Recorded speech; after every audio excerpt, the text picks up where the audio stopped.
Welcome back to the Panic Room, guys. Still no paint in this room, but we're getting there. We're supposed to go tonight and get some paint, so hopefully you will see some changes happening to the new Panic Room very, very soon. Please, God. I am still waiting on a desk and my chair. Amazon is taking its sweet little time, so hopefully this week. I think everything is supposed to be here by the middle of next week, so maybe I can give you guys a little bit more background when that happens. But today we are here with another book review. Today we're going to be talking about Stephen King's Later. Now, I have to tell you, if you guys have been following me for a little while, you know that I was in the middle of a move when I read this, and it's a smaller book, not even 300 pages, barely over 250 really, and I was kind of concerned that it was going to take me a while to read it, but it didn't. And I think, honestly, and I'm pretty sure I said this in the vlog for this book, that I think on some subliminal level, I picked this book because Stephen King is kind of like coming home for me. You know, I kind of dove into Stephen King many, many years ago, as I know a lot of you probably have in the horror community. You know, he's just, whether you hate his new stuff, love his new stuff, love all his stuff, hate all his stuff, I just feel like he is like this cornerstone for the horror genre and the lovers of that genre. So I think subliminally, even though I didn't know this when I picked up the book, I think I was just thinking like, okay, I know I love King, you know, I love his writing style, I love his storytelling ability, you know, let me just get this, it'll be easy on me. And it was a very enjoyable read, it was a very easy read, and I know this book review might be a little short because as far as like action goes, there wasn't really a whole lot of that here, at least in my opinion. There was some, don't get me wrong, but as far as like a really in-depth, pick it apart story, we didn't really have that. To me, what's shown about the book Later was the storytelling, mostly from our main character, our main voice, Jamie. I loved it. I resonated with him right away. I loved his voice, just his technique of narration, you know, because the book is written in such a way that he is in his 20s looking back on his life. And I love that. I liked his unique voice. I could hear him in my head very strongly from page one. And for me, that was like my favorite part of the book, honestly. The premise of the book, which I won't get into yet, you know, I always warn you when we're getting into spoilers. The premise of the book was done already. But in true Stephen King style, he did put his spin on things. I'm not going to say it was a perfect Stephen King book. I have one big gripe about it, which we'll get into. But overall, I thought it was a really enjoyable read. I really did. I think it was a good story in and of itself, simply because of the narration of Jamie. And I really liked how, as he grew throughout the story, because I think we start when he's around 6, which makes sense, because that's probably pushing the limit about how far back most of us can remember, right? So let's get into some spoilers here. Let's really get into the meat of this book. Again, this probably won't be a very long review, simply because the book itself is not very long, and it's more of a reflection of moments of Jamie's life that sort of shaped him versus a story itself. And I've seen some criticism. David from David's Book Reviews, if you don't know who he is, I'll link him. Go follow him. He's awesome. He made a comment on his review on Goodreads that I really agreed with. He said that at parts, some of the stories seemed to be a little unfocused, which I agree with. I agree. I can totally see where people would have that criticism. The only thing that I can say is that perhaps the reason it was unfocused, and I might be giving King a little too much credit here, I don't know. I think maybe some of the reason it was unfocused is because, you know, our memories are never foolproof. You know, when we recall events, it's always like bits and pieces. So I don't know if King did that intentionally, but hey, maybe he did. You know, and I guess what I'm trying to say is maybe the unfocused sections of the book lent itself to the overarching reflection of Jamie as an author. But again, I can totally see that criticism because it definitely did seem unfocused at times. However, getting into the book, we have Jamie Conklin, I think is how you say that name, and his mother, Tia. Those are our main characters at play. And his mother has a girlfriend who is in the police force. And we find out, you know, that Jamie really doesn't have anything against her. You know, they seem to be fairly happy. However, she comes into play much, much later in the book as a very big deal. But his mother, she's a single mom. Jamie has no idea who his dad is. You know, the mom kind of isn't going to cop to that information. And she is a book editor or a publisher. And she has like the dream job of a lot of us here where she gets paid to read manuscripts. They're doing fairly well. You know, they're living in Park Avenue. The book is set in New York. And we see that, you know, she's a friendly woman. You know, she's going to visit one of her neighbors, an elderly professor. And we see 6-year-old Jamie has a green turkey that he's drawn. How many of y'all did this? Did y'all do the turkey with the hands where these were the feathers and this was the head? I did. Comment down below. Did you draw the turkey in school? Do they still do that? I loved it. I thought it was ingenious. Even way back then. So we see Jamie starts talking to the professor's wife, and she starts to criticize this 6-year-old little boy's drawing. And I'm like, what the hell? What a terrible old woman. Who criticizes a 6-year-old's turkey? But we also find out that she is dead. And so immediately I thought of this. If you've read it, did you think of this? Yeah, I think we all did. So I was kind of disappointed. I was like, this has been done. The I see dead people thing. But you know what? I love King and I trust in his storytelling ability. So I was like, we're going to keep going, you know, because I'm sure he's going to put some kind of like demented twist on this. I hope he does, you know, because he's the master of that in a lot of ways. So you find out the reason she's criticizing his turkey is because dead people can't lie. And let's pause right there for a second because I thought that was interesting. That was a King twist, I guess. And so it makes you think like, why can't they lie? But then you start to really psychoanalyze it, or maybe it's just me. You start to analyze the fact that they don't really have anything to gain from lying, right? I mean, they're dead. What's the point? So I thought that was interesting. I really did. And I knew that was going to come into play throughout the book because the whole, like, it's like a liar, liar, right? Just all sorts of chaos. Just all sorts of shit hitting the fan from that one thing. So we move forward. You know, we see Jamie progressing. His mom hits some troubled times with her publishing company. And, you know, they start to really hit some financial woes. This whole time, her mother has a brother who actually had early onset Alzheimer's. He's like in his 40s, so really early onset Alzheimer's.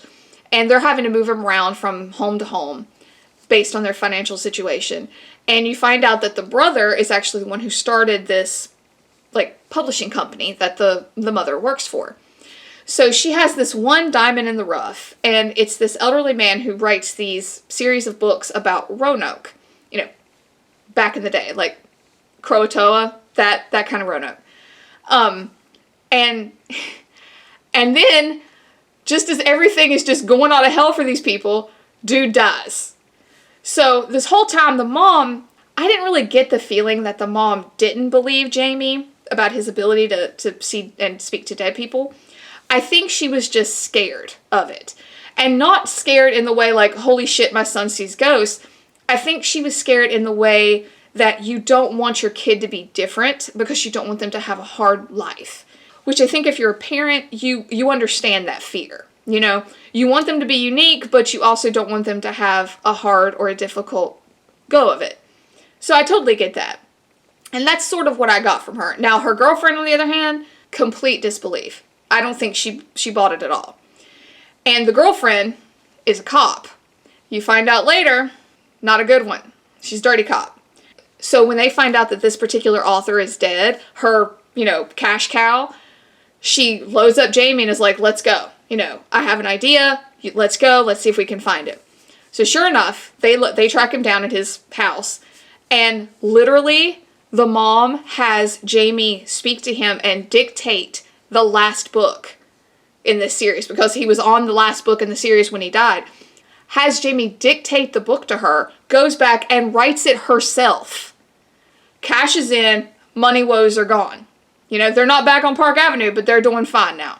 So mom and the girlfriend break up because mom finds out girlfriend's been running drugs underhanded, and she's a cop, mind you. So then we get Jamie coming out of school, and the girlfriend is there to pick him up. Now, the girlfriend was there when he was dictating the book from the dead author. So I'm starting to think like, okay, now she thinks something is going on. So you find out that she has been chasing this like serial bomber, and he killed himself. So she gets the bright idea to go get Jamie's ass and go see if she can find this guy. Now let me pause here and say the one thing about Jamie's ability that is truly terrifying is that he sees the dead people exactly how they were when they died. So for example, if you died of a heart attack, he might not be able to tell if you're living or dead because you don't have any outward signs. But if you died in a horrible manner, like this serial bomber who blew his brains out, he's going to be able to tell because you're just going to be missing a lot of this. They roll up, he ends up finding this ghost, and he's horrifically disfigured due to the gunshot wound, and there is something different about this ghost. Now, here comes one of my other favorite parts of this book, because if you know me, if you've seen a lot of my reviews, you know I love world building. I love a world, I love details about a world, and I love it when all the pieces sort of fit together, like when there's these little clues here and there about different parts of that universe. So there's something different about this serial bomber's ghost. Jamie asks him, because apparently he planted one more bomb, it was in his suicide note, about how he was going to take all these people out and whatever. And the girlfriend, the cop, wants to find this because she's kind of on thin ice at work and she thinks this is going to save her ass. Spoiler alert, it doesn't. But she thinks it will. So she drags Jamie all over the city. When they finally find him, Jamie asks him, where's this last bomb? Well, he describes how the guy looks like he's in pain before he spits out the location because he doesn't want to tell him, but he has to because he's dead and they can't lie. Thought that was an interesting side note, because, again, it makes you wonder, where's the line? Like, they obviously have nothing to gain from lying, but you can still have that want to keep the secret. So I thought that was cool. I feel like you could really pick that apart, like the motivation for lying versus the motivation for keeping a secret, and I just feel like you could really dive into that. So he gets the final location. However, usually the ghosts start to kind of dissipate after a couple of days and their voices go, like it gets hard to hear them, Jamie says. Which is interesting, like they just kind of go off to the afterlife, the unnamed beyond. But this guy doesn't. He's like straight up haunting Jamie. But what's interesting is that it's talking about like his eyes and the way he presents himself to Jamie. And then when Jamie's like at his wit's end, he goes to this professor, the one that they lived next to when they were on Park Avenue at the beginning of the book. And the guy was like, yeah, you need to perform this like Buddhist ritual to get this ghost or this entity under your thumb because he's not going to leave you alone. Because this professor is very like, I think he's an English professor, so he's read all these different like ritualistic books. And so Jamie does it, and it involves like hugging the entity. So he kind of sneaks up on him when the entity next appears. But he talks about how he can see what he calls, wait for it, deadlights. I know, right? It says in the book that it had some callbacks to It, and I loved It. One of my favorites, classic. And I loved the connection to the deadlights. It's just such a staple in the King universe for me. I loved that. Loved it. And it made the entity so much more vivid in my head. So the ritual works. And he sends the entity away saying, like, you will only come when I whistle. Now, I didn't think of this, but later on in the book, he talks about how he has these nightmares about him whistling accidentally and bringing this entity back. Holy hell. I didn't even think of that. Wouldn't that be awful? Like, you just wake up and this, like, thing is hanging over you. And he describes it. Obviously, the corpse itself was very mutilated. And, you have to think he's, like, 12 to 14 years old at this point. That's a lot for a kid. But later on, the entity is almost like, I think he equates it to, like, hardened lava. The black on top with the lights that you can see of the lava shining out. The dead lights. Yeah, imagine that shit hanging over you in your bed when you accidentally whistled in your sleep. I mean, come on, that's horrifying in and of itself. So he gets rid of the entity, and, this is like halfway through the book. So at this point, I'm like, okay, where are we going from here? The entity's gone. So I'm thinking, okay, does he come back for a reason? Does he hit another roadblock with another dead body? But then the girlfriend shows back up. Now, at this point, mom and girlfriend have broken up because mom finds out that girlfriend's been running drugs, which is probably explains why she was on thin ice at work, why she wanted to catch the serial bomber. So the girlfriend shows up again at his school. So she pretty much straight up kidnaps Jamie. I mean, by blackmail, no less. Because she has recorded Jamie dictating that Roanoke book from the author. So his mom would have been in all kinds of trouble if that would have gotten out. So Jamie, of course, goes with her to protect his mom. He's a good kid. So you find out in the car ride with the girlfriend that she's a complete addict at this point. But she has all these like weird ideas of getting clean and going out west. Yeah, but she needs money for that, right? So she tells Jamie about this big drug kingpin that she heard on the street that he got all these pills. And so she's decided she's going to go rob him. And Jamie's like, well, why am I here? And she never comes out and says it, but you're led to believe that the drug kingpin is dead. And so she needs Jamie to tell her where the pills were hidden in this guy's mansion. So we're driving like 3 hours away from Jamie's house, right? We roll up to this massive, massive mansion, go upstairs, and there's this huge guy strapped to the bed. Alive, okay? And Jamie's like, he's not dead. The girlfriend whips out a gun and is like, oh, I can fix that. Blows him away in front of a 14-year-old boy. And she's twisted because like he was a very large man and she was talking about how like he was addicted to food. So before she left, after she tied him up, she made a sandwich and set it beside the bed just to torture him, which I thought was a little dark, you know? I really did. I thought that was a little dark. Kind of like in the vein of the Saw movies, you know, just kind of like getting in here. So that sort of told me a little bit more about the girlfriend than I wanted to know. So Jamie is like flipping out as any 14-year-old would. He ends up finding the dude's ghost and the dude is like, oh, there's pills in the medicine cabinet. The girlfriend's like, no, not those. So it comes out that the drug kingpin had a wife. Now, the girlfriend is telling Jamie like, oh, she ran away. She's in Costa Rica, Puerto Rico, whatever. But while Jamie's talking to this guy, he ends up showing him like a secret room. And it is straight up some Addams Family shit. Like, I don't know if I love that movie, but do you remember when Gomez goes to the bookshelf and pulls a book and the whole thing swings out? That's what this was. I don't know why that stood out to me, but it did. So they go down to the secret room and they find, not pills, mind you, which pisses the girlfriend off. They find a folder full of torture porn of this drug kingpin and his wife that supposedly ran away. And I'll never forget it. The girl looked at Jamie and was like, you still feel bad that I killed him? What a messed up situation. This kid is 14. It's bad enough that he, you know, is coming into puberty and he's talking about dealing with girls in school and the whole seeing dead people shit. But now he's got this. So he pretty much is just done. Like, he flips out. He ends up running from her in this big mansion.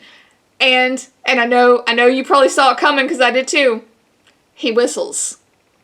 He whistles. Here comes Dead Light Guy. The entity kind of comes through this mirror. And what I thought was really weird, and it gave me some Are You Afraid of the Dark, Ghastly Grinner vibes, because it's almost like the entity appears to the girlfriend and she goes nuts because like she starts giggling and runs, trips down the stairs, breaks her neck. She's dead, which of course now Jamie can see her ghost. But the entity doesn't stop there, which we all knew he wouldn't. He is like, I'm ready. Let's do this ritual again and see who wins. But Jamie, God love him, you know, he manned up. He was like, no, get the hell out. I'm your boss. You go. You only come when I whistle. And there was a little bit of tension, a little bit back and forth there, but it works, you know? So Jamie gets the girlfriend's cell phone, calls the cops, calls his mom. They're in the car. They're on their way home. We think everything's all hunky-dory, right? So fast forward, Jamie's probably in his 20s at this point. I think it mentions that he's in college. He gets a phone call from his mom who says that his uncle, her brother, the one that started the company, Harry, I believe his name was, is getting ready to pass. So, you know, Jamie's like, all right, I'll be right there. You know, he's going more to support his mother, which she gets. And it's just more of like, Jamie just seems to be a good kid, you know? So he shows up at the home and his mom's outside smoking. And she says, you know, we just missed it. He passed about 10 minutes before I got here. And you get the idea at this point that the mom really hasn't mentioned much about Jamie's ability ever since the night with the girlfriend. But she takes a drag of her cigarette and she looks at Jamie and says, Do you see him? Is he here? And, you know, Jamie, being the good kid that he is like, no, I don't see him. So for a hot second, I was thinking like, okay, maybe he grew out of this ability. You know, maybe it was just like kid him. But no, that's not the case. So his mom turns around and says, you know, I got to go back in. I got to sign some paperwork. And Jamie's like, yeah, I'll be in a minute. And he looks over and sees his uncle standing there, right? So he goes up to him. Now, I'm going to time out here. We're getting ready to hit the point of the book that I can't say I really loved. And it did seem to come out of left field for me. Comment down below. If you've read this book, tell me, what did you think of this ending? Because Jamie walks up to his uncle. And he's like, hey, you know, how are you doing? You know, it's good to see you again. Sorry, you know. So he says, you know, in his internal monologue that we're privy to as the reader, he says he wants to ask him the one thing that he's always wanted to know. And he asks, who is his father? Then the uncle goes, I am. So the dead can't lie. So Jamie's like, okay, so I'm the product of an incestual relationship? And that's it. We don't get any more from the uncle. It's just, I am. So then the remaining pages are just Jamie talking about how, you know, maybe parts of the story were true, maybe they weren't. And I almost got like an American Psycho vibe. If you've read that, one of my absolute favorite movies and books, at the end of the book, it kind of leaves it hanging whether or not any of this shit even happened or if it was all in his head. And I think that might be what Stephen King was going for in this book. Like, maybe, you know, he's not the child of incest. Maybe none of these things happen. But I don't know. It didn't stick with me. Like, it didn't seem plausible because Jamie has been this really reliable, very, you know, personable narrator. And then just to say like, well, you know, maybe this wasn't real. I can't say I enjoyed that. And the whole like incestual relationship thing, you know, he was talking about like, oh, well, maybe they just got drunk one night. And if you have siblings, you know, like this just, I don't think this happens that often. I'm not saying it doesn't happen, but it just, I don't know. It just didn't seem like it fit the story. Because, you know, I was thinking maybe it was like a Carrie situation where he didn't know who his father was, but his father was the one that kind of gave him this ability. But then this happens with the whole like incestual, I don't know. I can't say it was my favorite ending. I will say that I really enjoyed Jamie's voice throughout the book. I think it was a really good narration. I think he was a great character in and of himself. And if for no other reason, pick the book up, read it for that. Because it's very enjoyable, you know, just to hear him retell these parts of his life. However, it's not a perfect book. If you like King, I think you'll like this. Again, my biggest problem with the book was that ending. I mean, am I missing something? It seemed like it came out of left field. I just don't feel like that was warranted as an ending. I don't know. I guess we could sit here and debate it all day, but comment down below if you've read it. What did you think of the ending? Anyway, guys, thank you so much for coming to this review. Again, let me know what you thought of Stephen King's Later. I mean, I liked it overall. I thought it was a pretty decent book. Not my favorite, but... So guys, thank you so much for coming back to the Panic Room. And I'll see you next time. Bye for now.